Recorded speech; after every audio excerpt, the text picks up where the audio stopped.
The Fairbank train robbery occurred on the night of February 15, 1900, when some bandits attempted to hold up a Wells Fargo express car at the town of Fairbank, Arizona. Although it was thwarted by Jeff Milton, who managed to kill three-fingered Jack Dunlop in an exchange of gunfire, the train robbery was unique for being one of the few to have occurred in a public place and was also one of the last during the Old West period. Background: in the 1890s, Bert Alvord and his partner in crime, Billy Stiles, were serving as deputy sheriffs in Wilcox. Law enforcement paid little, though, so they began robbing trains belonging to the Southern Pacific Railroad. For a while they managed to be successful and went undetected by their fellow lawmen.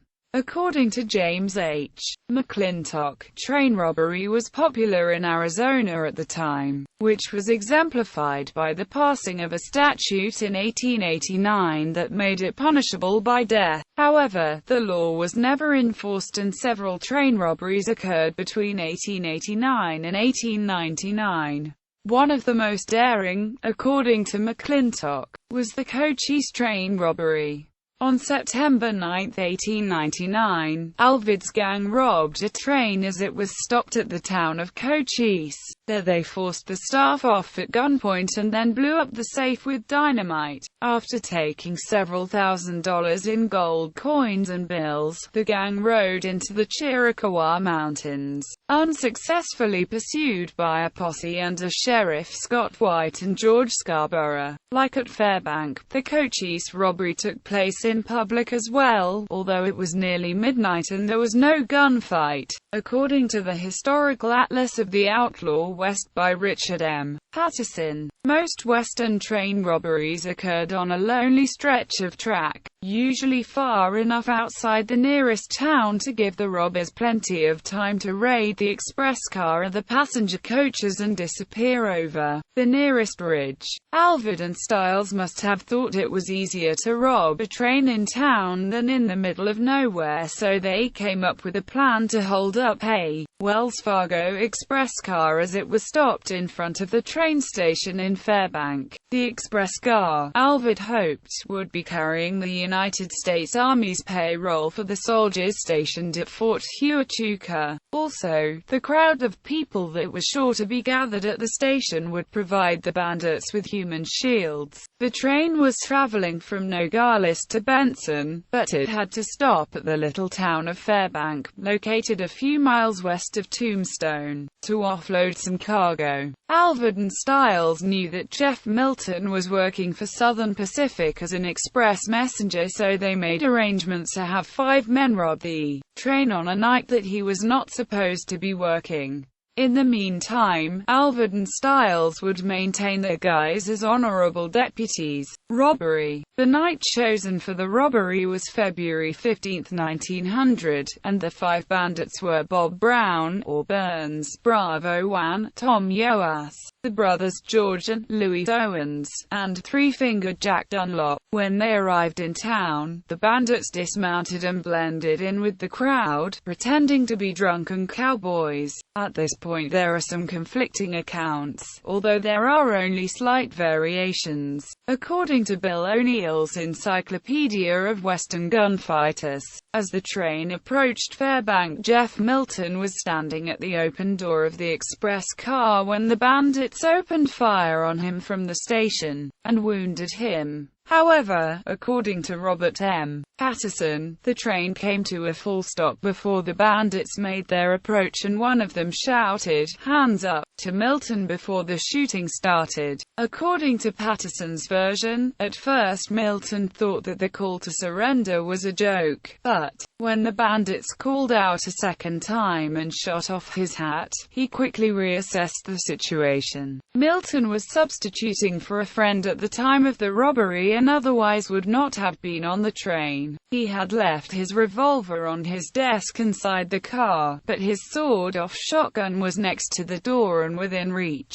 Milton hesitated though, because using his shotgun would put innocent bystanders at risk. So when the bandits decided to open fire again. One of their first shots struck Milton in the left shoulder. Milton then fell to the floor badly wounded, but he managed to grab his shotgun just in time to use it on Dunlop, who was trying to enter the car. 11 pellets struck Dunlop somewhere in his body and a final pellet hit Yoas in the upper leg or behind. After the initial exchange, Brown and the Owens brothers began firing volleys into the express car while Yoas ran away to mount his horse. In response to the fire, Milton crawled over to the metal door of the car and slammed it shut just as another volley came in. He then applied a makeshift tourniquet, hit the key to the safe behind some luggage, and fell unconscious. Because of his final acts, when the bandits boarded the train, they thought Milton was dead and they could not find the key. Without the key or dynamite, there was no way to open the safe, so the wounded Dunlop was loaded onto his horse and the bandits rode out of town. According to James H. McClintock, the bandits got away with only 17 Mexican pesos. Aftermath: the bandits headed for the Dragoon Mountains, but, at a point 6 miles from Tombstone, Dunlop had to be left behind with a bottle of whiskey to ease his pain. Bozeman, under the command of Sheriff Scott White, found Dunlop on the next morning, and a few days later they captured Brown and the Owens brothers. While they were traversing a pass in the Dragoons, Dunlop later died in a Tombstone hospital, but not before revealing that Alvord and a local cattleman named William Downing had been involved in organizing the Cochise robbery. He was one of the last criminals to be buried in the Boot Hill graveyard. Initially, the police thought Dunlop's claim that Alvord was somehow involved in the robbery must have been false, being that he was one of the noisiest and most active pursuers. Later on, however, Billy Stiles surrendered and made a full confession. Stiles said that it was he and a man named Matt Burt who held up the train at Cochise, but it was Alvord and William Downing who planned the robbery and provided the dynamite for the safe. Stiles said he received only $480 for his participation in the robbery, and it was believed that he confessed because of his dissatisfaction with his share. According to McClintock, the police treated Stiles as little more than a witness, so he was not placed in jail and was allowed a certain amount of liberty. This would later prove to be a mistake. When Alvord was arrested, he was put in the Tombstone jail with Downing, Burns, and Yoas, who was captured in Cananee. He wasn't in jail for very long though, because on April 7, 1900, Stiles broke in, shot Deputy Marshal George Braven in the foot, and freed Alvord and Yoas. Downing refused to leave his cell, and Burtz was outside with a deputy sheriff at the time, so the other 3 men took all the weapons they could find and then fled into the desert on stolen horses, leaving Downing and Burtz in custody. The bandits are next found at the home of Alvord's wife, a cattle ranch near Wilcox, where they announced that they intended to rob a few more trains. Meanwhile, the local police and territorial officials were busy authorizing various amounts of reward money for the capture of the bandits. There was also support from the private sector as well. William Cornell Green, the owner of the large copper mine at Cananee, offered $10,000 for the capture of Alvord Stiles. The reward money made no difference though. Stiles remained on the run until he surrendered in 1902. He briefly served in the Arizona Rangers under Captain Burton C. Mossman before going to Mexico and rejoining Alvord, who was still at large. Finally, the Arizona Rangers entered Mexico and managed to wound both Alvord and Stiles during a shootout near the village of Naco in February 1904. Alvord was captured as a result, but Stiles got away. He was eventually killed in Nevada while serving as a lawman under the name William Larkin. Because he was popular among the authorities, Alvord was charged for interfering with United States mails instead of train robbery, which would have meant death. Alvord was put in the Yuma Territorial Prison and he remained there until 1906.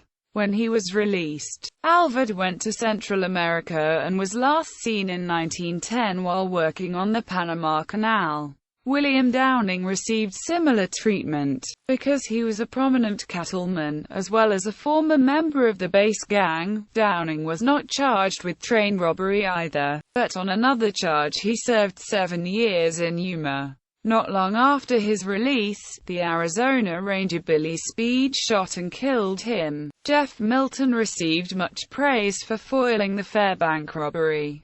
Although his arm was crippled, Milton continued serving as a lawman. He died in Tombstone in 1947. In 1961, the Fairbank train station was moved to nearby Tombstone and restored. It now serves as the city library and is open to the general public.